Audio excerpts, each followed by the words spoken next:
In this video, we're going to take a look at how to add a floor to our house. Before we add the floor, we need to understand exactly how it should be added. So I'm going to switch back to AutoCAD and take a look at the wall section.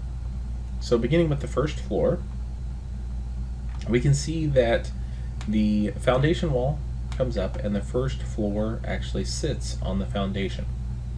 There is a 2x6 sill plate in here. That's not something that we're going to model, but we will be putting in the floor itself. And then the first floor walls are built on top of that floor. So we've already got our first floor walls, so what we want to watch out for is we want to make sure that when we're placing this floor that we don't just align to the inside of the walls, but we actually go underneath the wall and go to the outside surface of the core of the wall, the 2x6 in this case. Now when we put in the basement floor, since we've got concrete foundation walls, the concrete slab will just simply go to the inside surface. So a little different when we're dealing with the basement wall. So switching back to Revit, I'm going to go to my first floor plan, and I'm going to use the floor tool and create it by footprint. So here is my floor tool. If I click the drop down, I can see some additional options, but we're just doing the default, the architectural floor. And we're doing a floor by footprint, so we basically just want to pick the outside of the floor. And you can see up here that my Select Walls tool is current. The other thing that we want to make sure is turned on is over here in the options bar, Extend into Wall to Core. That's what's going to allow the floor to go underneath the core of the wall, just the 2x6, not the siding or the plywood or anything like that. So when I come to click on my exterior walls, you don't want to do this. You don't want to click on the inside wall, because again, that's not letting the floor go underneath the wall. You want to click to the outside of the wall. And you'll notice that the dashed line that's highlighting doesn't actually go all the way to the outside of the wall. It's actually lining up under the core, that 2x6 that we saw in the wall section. So I will simply click each wall around the outside. In order to have a floor, you cannot have any gaps or overlaps, so after clicking each of these, I'm going to trim if necessary. And then the garage will be a different floor. That's going to have a concrete slab, so I'm going to ignore that one for right now. Looks like I've got it closed in shape. I'm going to go ahead and finish.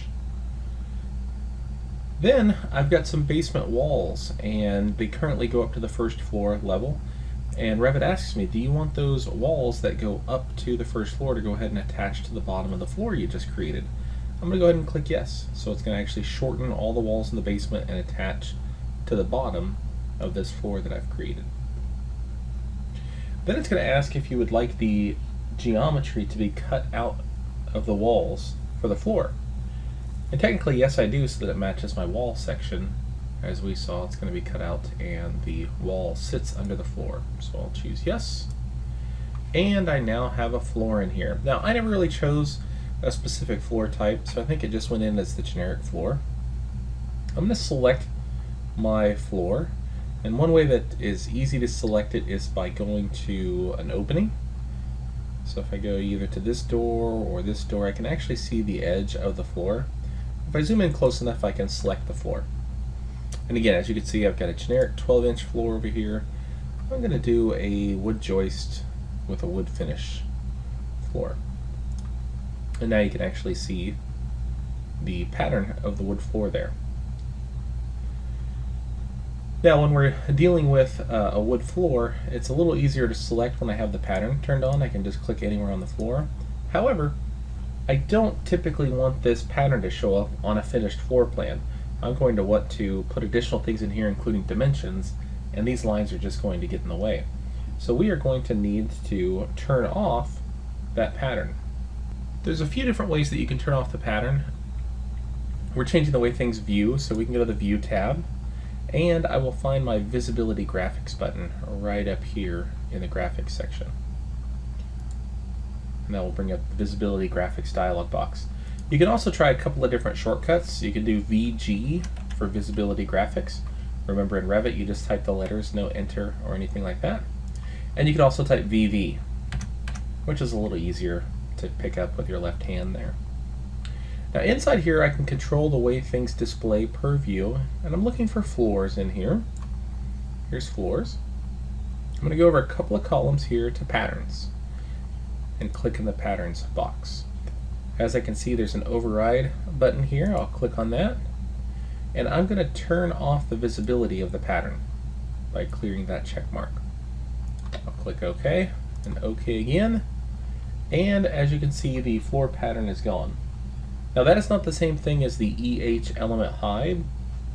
If I would have selected the floor and typed EH, the floor would be completely gone. I wouldn't be able to select it. In this case, it's still here. I can still see the line over here in the opening. I just don't see the pattern anymore. So next, let's put in an opening for the stairs. So I'm going to have to cut a hole for the stairs. And in order to do that, I need to select the floor. I showed you one way to select a floor, and that was going to an opening and zooming in and picking the little line. Another little trick that I'll use a lot of times is my filter. So I might just do a little crossing and just cross into the house just a little bit. I can see the floor is selected among with some other items. Then I'll come down to my status bar and click on my filter. Then I can filter out anything except for the floors that I want. Now I know I have just the floor selected. So if I want to modify it, I'll go up here to my ribbon, and here's my edit boundary tool. Now I'm back on the sketch mode, just like when I originally created this floor. And then if I want to put in a hole for these stairs, it's just a simple matter of drawing in an island, an enclosed shape inside the outer shape. And there's various different ways I can do this. I can use the pick walls tool. Let's see, I pick a couple of these walls. Looks like it didn't like that one. It's alright. Use pick lines instead for this next one. And I'm going to pick the lines around these stairs here. I'm going to use my corner trim. Again, just like the outside line had to be a closed profile with no gaps or overlaps. Same thing for any internal features here. And there we go. I'll go ahead and finish. It says it can't keep the wall and floor joined. Most likely it's a wall that was attaching to the floor that I just cut out, and I'm okay with that. I'm going to go ahead and choose unjoin elements. And now I have a hole cut for my floor. So let's switch to 3D and see if we can see that a little bit. A little difficult to see, so I'm going to use my EH shortcut to hide some things. And now I can actually see the opening for the stairs. And here's the wall that was attached to the floor that is no longer joined, and you'll edit that in a later step. But now you can see the floor. Notice the pattern is still there. Visibility graphics is controlled per view. Let's take a quick look at putting in the basement floor. The basement floor is a lot easier because I can just put it to the inside of the foundation walls.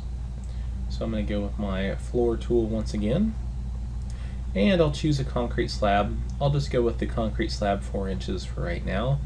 In the exercise, you'll create a new type for this particular one, but I'm going to go ahead and click the inside of each of these foundation walls.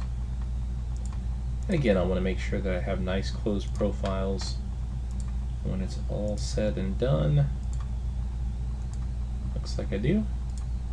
So now I can finish, and yes to remove material, and now I can actually do an EH on this floor, and I can see the floor down in the basement now.